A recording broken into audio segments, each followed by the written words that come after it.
Halo teman-teman, kembali lagi di Insight Tekno. Industri teknologi kembali memanas dengan perseteruan besar antara dua raksasa, ARM dan Qualcomm. Kalau kalian pikir ini hanya tentang persaingan biasa, tunggu dulu, konflik ini ternyata bisa mengguncang seluruh ekosistem industri chip yang kita gunakan sehari-hari. Semua berawal dari keputusan ARM yang menuntut Qualcomm atas pelanggaran lisensi. ARM menuduh Qualcomm menggunakan teknologi yang tidak sesuai dengan perjanjian yang telah disepakati. Qualcomm membantah tuduhan tersebut dan malah menyebut ARM mencoba memonopoli pasar chip.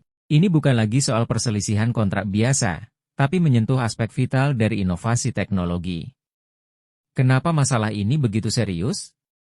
Karena baik ARM maupun Qualcomm adalah pemain kunci dalam industri chip. ARM menciptakan desain prosesor yang digunakan di hampir semua smartphone modern.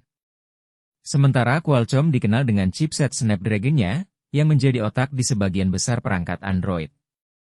Kalau hubungan dua perusahaan ini retak, dampaknya bisa meluas ke seluruh rantai pasok teknologi, bahkan sampai memengaruhi inovasi di masa depan. Bukan hanya itu, pertarungan ini juga membuka diskusi tentang model bisnis ARM. Perusahaan ini sebelumnya dikenal dengan lisensi yang fleksibel dan bekerja sama dengan banyak mitra. Tapi kini, ARM mencoba mengubah model bisnisnya untuk mendapatkan lebih banyak kontrol dan pendapatan. Ini jelas menjadi ancaman bagi perusahaan-perusahaan teknologi lain yang bergantung pada desain ARM. Sementara itu, Qualcomm nggak tinggal diam. Mereka mulai melirik teknologi lain yang nggak tergantung ARM, seperti RISC-V. Teknologi ini open source dan bisa digunakan bebas tanpa bayar lisensi mahal. Qualcomm sudah mulai pakai RISC-V untuk wearable devices seperti smartwatch. Ini langkah cerdas karena kalau hubungan dengan ARM makin rumit, Qualcomm punya alternatif yang nggak kalah canggih. Qualcomm tetap fokus pada pengembangan produk mereka.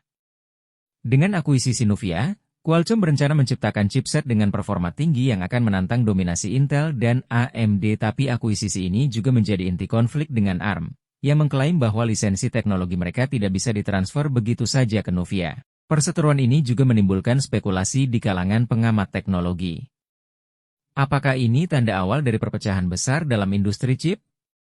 Jika salah satu pihak menang, akankah hal ini menciptakan monopoli baru yang merugikan konsumen? Jadi, bagaimana menurut kalian? Apakah perseteruan ini akan membawa perubahan besar dalam industri chip? Atau justru merugikan semua pihak? Tulis pendapat kalian di kolom komentar. Jangan lupa untuk like, subscribe, dan aktifkan notifikasi agar kalian selalu mendapatkan update tentang teknologi informasi serta inovasi dan sains terbaru dari Insight Tekno. Sampai jumpa di video berikutnya teman-teman.